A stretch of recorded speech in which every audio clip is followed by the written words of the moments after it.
Hi traders, என்ன மணிவண்ணன், நான் ஒரு NISM சர்டிஃபைட் ரிசர்ச் அனலிஸ்ட். நம்ம இன்னைக்கு இந்த வீடியோவில் வந்து போஸ்ட் மார்க்கெட் ரிப்போர்ட் பற்றி பார்க்க போகிறோம். ப்ளஸ் எந்த ஸ்டாக்ஸ் பர்ஃபார்ம் ஆச்சு, என்ன இண்டெக்ஸில் நல்ல நிஃப்டி சப்போர்ட் பண்ணுச்சு, ப்ளஸ் குளோபல் நியூஸ் என்ன, நாளைக்கு மார்க்கெட்டோட கண்டிஷன் என்ன, எப்படி இருக்கும் அப்படிங்கிறத பற்றி இந்த வீடியோவில் டீட்டெயிலாக பார்க்கலாம். இன்றைக்கி நிஃப்டி பார்த்தீங்கன்னா ஆல்மோஸ்ட் வந்துட்டு ஒரு 33 பாயிண்ட்ஸ் பக்கம் டவுன் ஆயிடுச்சு. 24,398 முடிஞ்சிருக்கு. அதே பேங்க் நிஃப்டி பார்த்தீங்கன்னா அதே 91 பாயிண்ட் டவுன் ஆகி முடிஞ்சிருக்கு. 58,201 முடிஞ்சிருக்கு. அது சென்செக்ஸ் பார்த்தீங்கன்னா 104 பாயிண்ட் டவுன் ஆகி 78,181 முடிஞ்சிருக்கு. இன்னைக்கு மார்க்கெட் பார்த்தீங்கன்னா SGX நிஃப்டி பார்க்கும்போது பார்த்தீங்கன்னா ஆல்மோஸ்ட் வந்து பார்த்தீங்கன்னா 100 பாயிண்ட்ஸ் வந்துட்டு மார்னிங் வரைக்கும் 100 பாயிண்ட்ஸ் ப்ளஸ் இருக்கிற மாதிரியே தான் காமிச்சிட்டு இருந்தது. பட் ஆனால் ஓப்பனிங் வந்துட்டு நமக்கு அப்படி நடக்கலை. ஆல்மோஸ்ட் வந்து பார்த்தீங்கன்னா ஒரு 20 பாயிண்ட் 25 பாயிண்ட் வரைக்கும் தான் வந்துட்டு ப்ளஸில் வந்துட்டு ஓப்பன் ஆச்சு. இன்னைக்கு ஓப்பனிங்லேயே பார்த்தீங்கன்னா நிஃப்டி ஸ்பாட்டில் 24,088 ஓப்பனிங்கே வந்துட்டு ஹை வச்சுருந்தான். ஆக்சுவலாக பார்த்தீங்கன்னா அது போன மாதம், அதாவது மே 7ஆம் தேதி 2 மாதத்துக்கு முன்னே வந்த ஹை பார்த்தீங்கன்னா 24,482 வந்துட்டு ஹை இருந்தது. அது இன்னைக்கு ஓப்பனிங் கேண்டிலே பார்த்தீங்கன்னா பிரேக் பண்ணி 24,488 வரைக்கும் ஹை வச்சுட்டு கீழே தான் ட்ரேட் ஆகிட்டு இருந்துச்சு. அது பிரேக், அதாவது ஓப்பனிங் கேண்டில் மட்டும் பிரேக் ஆகிட்டு அதுக்கு மேலே சஸ்டெயின் ஆகி ட்ரேட் ஆகலை. பட் ஆனால் அதுக்கு கீழே தான் ட்ரேட் ஆகிட்டு இருந்தது. ப்ளஸ் அதுக்கு மேலே இப்போ கொஞ்சம் ஒரு 10:30 மணி வாக்கில் பார்த்தீங்கன்னா போய் அந்த ஹையை வந்துட்டு பிரேக் ஆகிட்டு 24,500 மேலேயும் கிராஸ் ஆகி 11:30 மணி 12 மணி ரேஞ்சுனா அதுக்கு மேலேயே தான் சஸ்டெயின் ஆகி ட்ரேட் ஆகிட்டு இருந்தது. ஆக்சுவலாக பார்த்தீங்கன்னா அது வந்துட்டு நம்ம 24,480 வந்து பிரேக் அவுட்னு நம்ம ஆல்ரெடி பழைய வீடியோஸ்லாம் சொல்லியிருந்தோம். அது இன்னைக்கு பிரேக் அவுட் ஆச்சு. பட் பிரேக் அவுட் ஆகி பார்த்தீங்கன்னா 24,500 மேலே சஸ்டெயின் ஆகி நிற்க முடியல. மிட் கேப்ல இதெல்லாம் வந்துட்டு கொஞ்சம் ப்ராஃபிட் புக்கிங் வந்ததுனால கொஞ்சம் கொஞ்சமாக டவுன் ஆகி கீழே வந்துச்சு. இன்னைக்கு 2:30 மணி வரைக்கும் பார்த்தீங்கன்னா அட்வான்ஸ் டிக்ளைன் ரேஷியோ பார்த்தீங்கன்னா அட்வான்ஸ் சைடு தான் வந்துட்டு அதிகமாக இருந்துச்சு. அதாவது 30 ஸ்டாக் வந்துட்டு அட்வான்ஸ் சைடும் 20 ஸ்டாக் வந்து டிக்ளைன் சைட்லேயே இருந்துச்சு. ஸோ மார்க்கெட் வந்து நல்லா பாசிட்டிவ் சைட்லேயே தான் மெயின்டைன் ஆகிட்டு இருந்துச்சு. லாஸ்ட் 1 ஹவர் இன்னைக்கு வந்துட்டு பார்த்தீங்கன்னா நிஃப்டி வீக்லி எக்ஸ்பைரி கூட, அதனால பார்த்தீங்கன்னா லாஸ்ட் 1 ஹவர் வந்துட்டு டோட்டல் செல் ஆஃப் வந்துச்சு இருக்கிற. அதாவது மிட் கேப் ஸ்மால் கேப்லாம் ப்ராஃபிட் புக்கிங் வந்ததுனால நிஃப்டி வந்துட்டு கொஞ்சம் கொஞ்சமாக டவுன் ஆகி, அதாவது இன்னைக்கு மார்னிங் இருந்த ப்ராஃபிட் எல்லாம் புக் ஆகிட்டு -30 பாயிண்ட்ல வந்துட்டு க்ளோஸ் ஆச்சு. அதுவும் லாஸ்ட் 1 ஹவர் தான் பயங்கரமான செல்லிங் ப்ரெஷர் வந்துட்டு நிஃப்டியில் இருந்துச்சு. இன்னைக்கு மார்க்கெட்டில் பார்த்தீங்கன்னா இந்த கரெக்ஷன் வந்துட்டு இது ஒரு பெரிய கரெக்ஷன்லாம் சொல்ல முடியாது. இது வந்துட்டு ஆக்சுவலாக ஒரு கன்சாலிடேஷன் வேணால் சொல்லலாம். ப்ளஸ் இன்வெஸ்டர்ஸோட இப்போ மைண்டெல்லாம் இப்போ எப்படி இருக்குது, எதை வாட்ச் பண்ணணும் அப்படின்னு பார்த்தீங்கன்னா, இப்போ இயர்னிங் செஷன் வந்துட்டு ஸ்டார்ட் ஆகிடுச்சு. ஸோ எல்லாத்தோட மைண்டும் பார்த்தீங்கன்னா இயர்னிங்ஸ் எப்படி இருக்கோ அதை வச்சு தான் வந்துட்டு நம்ம அடுத்த நிஃப்டியோட ஸ்டாக்ஸோட மூமெண்டம்லாம் வந்துட்டு அந்த இயர்னிங்ஸை வச்சு தான் மூவ் ஆக போகுது. ப்ளஸ் அதில் பார்த்தீங்கன்னா குளோபல் மார்க்கெட்ஸு ப்ளஸ் FISோட ஆக்டிவிட்டீஸில் எப்படி இருக்குது அதை வச்சு தான் இந்த ஃபியூச்சர் வந்துட்டு இன்னும் வந்துட்டு இந்த அடுத்த வீக் ஃபுல்லாக வந்துட்டு இதை வச்சு தான் நமக்கு அதாவது நிஃப்டி மூவ்மெண்ட் இருக்க போகுது. இப்போ லாஸ்ட் இது ஒரு 2-3 நாளாகவே பார்த்தீங்கன்னா FIS தொடர்ந்து பை பண்ணிகிட்டே இருக்காங்க. நேற்று கூட பார்த்தீங்கன்னா FIS ஒரு 348 கோடிக்கு பை பண்ணியிருந்தாங்க. அதே DIS பார்த்தீங்கன்னா 3200 கோடிக்கு வந்துட்டு பை பண்ணியிருந்தாங்க.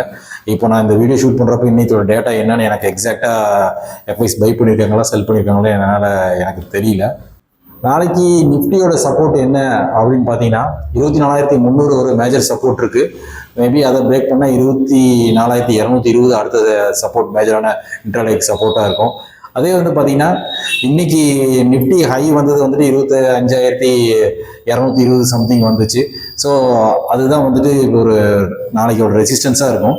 ஸோ இப்போது இன்னைக்கு பிரேக் அவுட் ஆகி பர்ஃபார்ம் பண்ணாமல் கீழே வந்துருச்சு ப்ராஃபிட் புக்கிங்னால. மேபி நாளைக்கு வந்துட்டு அந்த இன்னையோட ஹையை பிரேக் ஆகும்போது வந்துட்டு நிஃப்டி வந்துட்டு நல்ல மூவ்மெண்ட் கொடுக்கறதுக்கான சான்சஸ் அதிகம். ப்ளஸ் இன்னொன்று வந்துட்டு ஏப்ரல் மாதத்தில் ஒரு நிஃப்டியோட ஹை வந்துட்டு பார்த்தீங்கன்னா 24,601 வந்துட்டு ஒரு ஹை செட் பண்ணியிருந்தான். ஸோ இப்போ நாளைக்கு வந்துட்டு ஹையை பிரேக் பண்ணி, ஒருவேளை இன்னைக்கு ஹையை பிரேக் பண்ணி அந்த 24,600 பிரேக் பண்ணி சஸ்டெயின் ஆச்சு அப்படின்னா நிஃப்டி வந்துட்டு அடுத்து இன்னும் ஒரு 2-3 நாளைக்கு வந்துட்டு நல்லாவே பெர்ஃபார்ம் பண்ணுறதுக்கான சான்சஸ் இருக்குது. 24,850 to 24,950 வரைக்குமே வந்துட்டு மூவ் ஆகிறதுக்கான சான்சஸ் வந்துட்டு ரொம்ப அதிகம் இருக்குது. இன்னைக்கு நிஃப்டி பார்த்தீங்கன்னா சஸ்டெயின் ஆகி மேலே நின்னதுக்கு காரணம் பார்த்தீங்கன்னா மெயினாக வந்துட்டு ஐடி செக்டரோட ரேலி. அதாவது ஏன் ஐடி செக்டர் வந்துட்டு இன்னைக்கு மேலே போச்சு அப்படின்னு பார்த்தீங்கன்னா US டெக் ஸ்டாக்ஸோட ரேலி வந்துட்டு நல்லா இருந்தது. ப்ளஸ் டிசிஎஸோட ரிசல்ட் எக்ஸ்பெக்டேஷன் அதனால இன்ஃபோசிஸ், ஹெச்எல் டெக், டெக் மகேந்திரா இது எல்லாமே வந்துட்டு அவுட் பர்ஃபார்ம் ஆனதுனால நிஃப்டி வந்துட்டு நல்லாவே மூவ் ஆயிருந்தது. இன்னைக்கு செக்டார் வைஸில் பார்த்தீங்கன்னா ஆட்டோ செக்டார் வந்துட்டு கொஞ்சம் ஆட்டோ செக்டார், கேபிட்டல் குட்ஸ் இதெல்லாம் வந்துட்டு செல்லிங் ப்ரெஷரில் இருந்துச்சு. பிஎஸ்சி பேங்க்ஸ் அதெல்லாம் வந்துட்டு பார்த்தீங்கன்னா கொஞ்சம் செல்லிங் ப்ரெஷர் இருந்தது. பேங்க் நிஃப்டி பொறுத்த வரைக்கும் பார்த்தீங்கன்னா இந்த ஐடி வந்துட்டு இந்த ஒரு 1 வீக்காக வந்துட்டு ஐடி செக்டார்ஸ் வந்துட்டு அப்சைடு மூவ் ஆகிட்டு இருக்கிறதுனால பேங்கிங்கோட பர்ஃபார்மன்ஸ் சுத்தமாக இல்லாமல் போயிடுச்சு. ஏன்னா ஐடி செக்டார் ஏறும்போது பேங்கிங் ஏறதே கிடையாது. இப்போ பார்த்தீங்கன்னா நிஃப்டி வந்துட்டு இன்னும் நல்ல மூவ்மெண்ட் கொடுக்கறதுக்கு ரீசன் என்ன அப்படின்னு பார்த்தீங்கன்னா பேங்க் நிஃப்டி பர்ஃபார்மன்ஸ் அறவா இல்லாமல் போயிடுச்சு. அதனால பார்த்தீங்கன்னா நிஃப்டி வந்துட்டு நல்லா பர்ஃபார்ம் பண்ண முடியல. ஸோ ஐடி செக்டரோட ரேலி இருக்கிறதுனால பேங்க் நிஃப்டியோட ரேலி வந்துட்டு சுத்தமாக இல்லாமல் போயிருக்கு. இன்னைக்கு குளோபல் அப்டேட்ஸ் பார்த்தோம்னா ஏசியன் மார்க்கெட்ஸ் எல்லாமே வந்துட்டு பார்த்தீங்கன்னா பயங்கர வீக்ல முடிஞ்சுது. அதாவது நிக்கி மார்க்கெட் பார்த்தீங்கன்னா அதாவது ஜப்பானோடது நிக்கி வந்துட்டு 1422 பாயிண்ட் டவுன் ஆகி முடிஞ்சிருந்தது. அதே வந்துட்டு ஹாங்ஸங் பார்த்தீங்கன்னா 119 பாயிண்ட் டவுனில் முடிஞ்சிருந்தது. ப்ளஸ் கோஸ்பி பார்த்தீங்கன்னா இன்னைக்கு ஒரு 8% பக்கம் டவுன் ஆயிருந்தது. மேஜராக வந்துட்டு எதனால வந்துட்டு இந்த கோஸ்பி வந்துட்டு டவுன் ஆச்சு அப்படின்னு பார்த்தீங்கன்னா சாம்சங்கோட ப்ராஃபிட் வந்துட்டு பார்த்தீங்கன்னா நல்லாவே இன்னைக்கு Q2 ப்ராஃபிட் நல்லாவே கொடுத்துருந்தாங்க. பட் ஆனால் வந்துட்டு வேல்யூவேஷனோட ஃபியர்னால அது சாம்சங்கோட ஸ்டாக் வந்துட்டு நல்லாவே அடிச்சுதான். இன்னொரு ஜிஎன் பார்த்தீங்கன்னா ஹைனிக்ஸோட ஸ்டாக்ஸ் பார்த்தீங்கன்னா அது ஒரு செமிகண்டக்டர் ஸ்டாக்கு, அது கோஸ்பியில் ட்ரேட் ஆகிட்டு இருக்கு. அது பார்த்தீங்கன்னா இன்னைக்கு ஆல்மோஸ்ட் ஒரு 8% பக்கம் அவனும் டவுன் ஆகி தான் முடிஞ்சிருந்தான். ஸோ இந்த டெக் ஸ்டாக்ஸ் எல்லாமே வந்துட்டு செல்லிங் ப்ரெஷர் இருந்ததுனால பார்த்தீங்கன்னா ஏசியன் மார்க்கெட்ஸ் எல்லாமே கண்டினியூஸாக ஃபாலோ ஆக ஆரம்பிச்சுது. அதே மாதிரி பார்த்தீங்கன்னா டவ் ஜோன்ஸ், நாஸ்டாக் எல்லாமே பார்த்தீங்கன்னா பாசிட்டிவ் தான் முடிஞ்சுது. டாக்ஸ், சிஎஸ்சி எல்லாமே வந்துட்டு யூரோப்பியன் மார்க்கெட்ஸ் எல்லாமே பாசிட்டிவ் தான் முடிஞ்சதுனால நமக்கு நிஃப்டிக்கு வந்துட்டு இது ரொம்ப ஹெல்ப்ஃபுல்லாக இருந்துச்சு. பட் ஆனால் லைவ் மார்க்கெட்டில் பார்த்தீங்கன்னா டாக்ஸ் வந்துட்டு இன்னைக்கு மதியத்து ஓப்பன் ஆனதுலேருந்து ஒரு 125 பாயிண்ட் டவுன்லேயே தான் ட்ரேட் ஆகிட்டு இருந்தது. பட் ஆனால் யூஎஸ் ஃபியூச்சர்ஸ் பார்த்தீங்கன்னா 130 பாயிண்ட்ஸ் வந்துட்டு ப்ளஸில் ட்ரேட் ஆகிட்டு இருந்தது. ஸோ இது வந்துட்டு பார்த்தீங்கன்னா ட்ரெண்டு பார்த்தீங்கன்னா மிக்ஸ்டு ட்ரெண்டாக இருக்குது. ஸோ இந்த வீக்கில் பார்த்தீங்க அப்படின்னு பார்த்தீங்கன்னா எதெல்லாம் வந்துட்டு மெயினான நியூஸாக இருக்கும் அப்படின்னு பார்த்தீங்கன்னா டிசிஎஸோட ஏர்னிங்ஸ் டேட்டா வரப்போகுது. ப்ளஸ் இந்த மந்த் எண்டு வந்துட்டு பார்த்தீங்கன்னா 28 to 29 ஜூலையில் வந்துட்டு யூஎஸ் வந்துட்டு ஃபெட் ரேட் அனௌன்ஸ்மெண்ட் இருக்குது. ஸோ இப்போ எல்லாருமே வந்துட்டு இப்போது அதை ஃபெட் ரேட்டுக்காக தான் வெயிட் பண்ணிட்டு இருக்காங்க இன்வெஸ்டர்ஸ் எல்லாரும். ஸோ அவங்க வந்துட்டு லாஸ்ட் வீக் பார்த்தீங்கன்னா ஃபெட் சேர்மன் வந்துட்டு இன்ட்ரெஸ்ட் ரேட் வந்துட்டு ரெடியூஸ் பண்ணுறதுக்கான சான்சஸ் இருக்கிற மாதிரி சொல்லியிருந்தாரு. பார்த்தீங்கன்னா இதுவரையிலும் பார்த்தீங்கன்னா இன்ட்ரெஸ்ட் ரேட் ஹைக் பண்ணுற கண்டிஷன்லேயே தான் சொல்லிட்டு இருந்தாரு. பட் லாஸ்ட் வீக் பார்த்தீங்கன்னா இன்ட்ரெஸ்ட் ரேட் வந்துட்டு குறைக்கிறதுக்கான சான்சஸ் இருக்கிற மாதிரி பேசியிருந்தாரு. ஸோ அதனால தான் வந்துட்டு பார்த்தீங்கன்னா இந்த ஒரு வாரமாக வந்துட்டு 4 நாளாக வந்துட்டு மார்க்கெட் நல்ல ரேலி கொடுத்துச்சு. பட் ஆனால் இன்னைக்கு ஒரு சின்ன கன்சாலிடேஷனில் வந்து கொஞ்சம் ப்ராஃபிட் புக்கிங் வந்திருக்கு. நாளைக்கு நிஃப்டி இம்பார்ட்டன்ட் சப்போர்ட் என்ன அப்படின்னு பார்த்தீங்கன்னா ஃபியூச்சர்ஸில் சொல்கிறேன் நான். அதாவது 24,325 ஒரு சப்போர்ட் இருக்குது, இமீடியட்டான சப்போர்ட்டு. அதை விட்டுட்டோம்னா அடுத்தது 24,280 ஒரு சப்போர்ட் இருக்குது. ஸோ அதுக்கு அடுத்த சப்போர்ட் பார்த்தீங்க அப்படின்னா 24,150 இருக்குது. ஸோ இதுதான் வந்துட்டு நாளைக்கு இன்ட்ராடேக்கான மேஜர் சப்போர்ட்டு. அதே ரெசிஸ்டன்ஸ் என்ன அப்படின்னு பார்த்தீங்கன்னா 24,500 ஒரு ரெசிஸ்டன்ஸ் இருக்குது. அதை கிராஸ் ஆகி சஸ்டெயின் ஆச்சுன்னா 24,568, அதாவது இன்னையோட ஹை. அதை வந்துட்டு நம்ம நாளையோட பிரேக் அவுட் லெவலாகவும் வச்சுக்கலாம். 24,568 அதுக்கு மேலே சஸ்டெயின் ஆச்சுன்னா அப்சைடு மூவ் ஆகிறதுக்கான சான்சஸ் இருக்குது.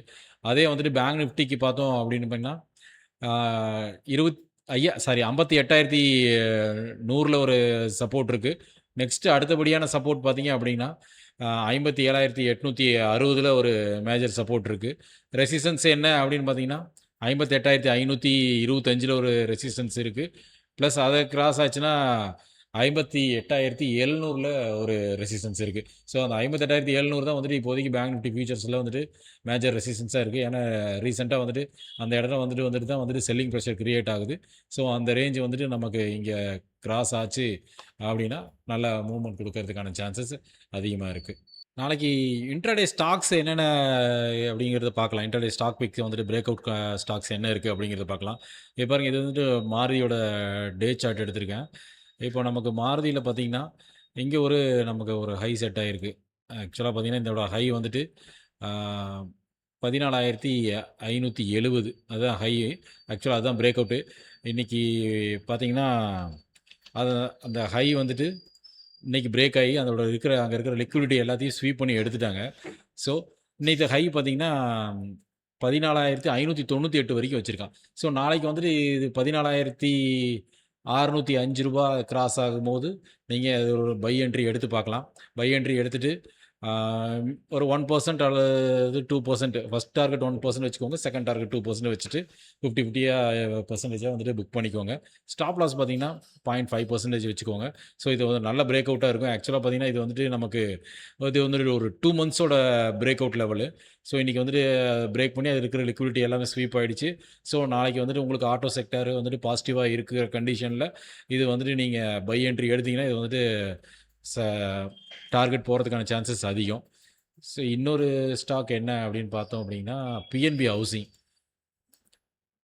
பிஎன்பி ஹவுசிங் பாருங்கள், நமக்கு இங்கே ஒரு ஹை இருந்திருக்கு. ஆக்சுவலாக பார்த்தீங்கன்னா இது வந்துட்டு இதுவும் வந்துட்டு ஆல்மோஸ்ட் ஒரு 1.5 மந்த்ஸுக்கான பிரேக் அவுட்டு தான். ஒரு நிமிஷம். அப்படி இல்லைன்னா நீங்கள் இது எடுத்துக்கலாம், கூட இங்கே எடுத்துக்கலாம். நீங்கள் பாருங்கள், நமக்கு பிஎன்பி ஹவுசிங்கோட 1,116 ரூபா வந்துட்டு இங்கே ஆல்மோஸ்ட் ஜூலை மந்தில் வந்துட்டு 22nd, அதாவது ஜூலை மந்த்து 2025 இந்த ஹை வச்சுருக்கான். ஆல்மோஸ்ட் இது வந்துட்டு 1 இயர்க்கான பிரேக் அவுட். இது 1 இயர்க்கான பிரேக் அவுட் வந்துட்டு பார்த்தீங்கன்னா இந்த கேண்டிலு அதோட ஹை பார்த்தீங்கன்னா 1,116 ரூபா ஹை வச்சுருக்கான். ஸோ இன்றைக்கி பார்த்தீங்கன்னா அந்த ஹையை வந்துட்டு நமக்கு பிரேக் பண்ணி அதில் இருக்கிற ஆல்மோஸ்ட் பிரேக் பண்ணலை, பட் ஆனால் நியராக வந்துட்டு டச் ஆகிருக்கான். ஸோ நீங்கள் இதை வச்சு நாளைக்கு 1,117 வந்துட்டு பிரேக் ஆச்சு அப்படின்னா நீங்கள் வந்துட்டு என்ட்ரி எடுக்கலாம். இங்கே பாருங்கள், இன்றைக்கி ஆல்மோஸ்ட் 1,114 ரூபா 60 பைசா வந்துட்டு ஆல்மோஸ்ட் வச்சுனா ஆல்மோஸ்ட் அது லிக்விடிட்டி ஸ்வீப் ஆகலை. இருந்தாலும் நீங்கள் நாளைக்கு இது வந்துட்டு இந்த ரேஞ்சு கிராஸ் ஆகும்போது நீங்கள் பை என்ட்ரி எடுத்துகிட்டு 1% ஃபஸ்ட் டார்கெட்டு 2% செகண்ட் டார்கெட்டாகவும் வச்சுட்டு ட்ரேட் பண்ணலாம். 0.5% வந்துட்டு ஸ்டாப் லாஸ் வச்சுக்கோங்க. ப்ளஸ் அதே மாதிரி பிடிலைட் இண்டஸ்ட்ரீஸ், ஓகேங்களா. பிடிலைட்டு பார்த்தீங்கன்னா உங்களுக்கு ஒரு பிரேக் அவுட்டு. அது பார்த்தீங்கன்னா இது வந்துட்டு 1,620. அதுவும் ஆக்சுவலாக பார்த்தீங்கன்னா 2024 டிசம்பரில் வச்ச ஹை. ஆல்மோஸ்ட் இது வந்துட்டு ஒரு 1.5 வருஷம் பிரேக் அவுட் இது, ஓகேங்களா. 1.5 வருஷம் பிரேக் அவுட்டு. ஸோ இன்றைக்கி வந்துட்டு அதோட இருங்க ஒரு நிமிஷம் மார்க் பண்ணிடுறேன், உங்களுக்கு அப்போ தான் தெரியும். 1,620 ஹை. அதை வந்துட்டு இன்றைக்கி வந்துட்டு உங்களுக்கு ஆக்சுவலாக பாருங்கள், ஏற்கனவே ஒரு டைம் லிக்விடிட்டி ஸ்வீப் பண்ணியிருக்கான் 1,625 வச்சுட்டு. ப்ளஸ் இன்றைக்கும் வந்துட்டு அதை ஸ்வீப் பண்ணிவிட்டு க்ளோஸ் ஆகிருக்கு. ஸோ 1,627 கிராஸ் ஆகும்போது நாளைக்கு உங்களுக்கு மார்க்கெட் சப்போர்ட் இருக்கிறப்போ நீங்கள் அதை எடுத்திங்கன்னா நல்லா பர்ஃபார்ம் பண்ணுறதுக்கான சான்சஸ் இருக்குது. டார்கெட் வந்துட்டு 1% வச்சுக்கோங்க, ஃபஸ்ட் டார்கெட்டு, செகண்ட் டார்கெட் 2% வச்சுட்டு ஸ்டாப் லாஸ் 0.5 மட்டும் கம்பல்சரி போட்டுட்டு ட்ரேட் பண்ணுங்கள். இது வீடியோ உங்களுக்கு ரொம்ப யூஸ்ஃபுல்லாக இருக்குது அப்படின்னா இதை ஷேர் பண்ணுங்கள், சப்ஸ்கிரைப் பண்ணுங்கள். ப்ளஸ் உங்களுக்கு லைவ் மார்க்கெட் அப்டேட்ஸ் வேணும் அப்படின்னா கமெண்ட் பண்ணுங்கள். என்னோடய வாட்ஸ்அப் சேனல் லிங்க்கும் ப்ளஸ் இன்ஸ்டா சேனல் லிங்க்கும் நான் உங்களுக்கு ப்ரொவைட் பண்ணுறேன். Happy trading.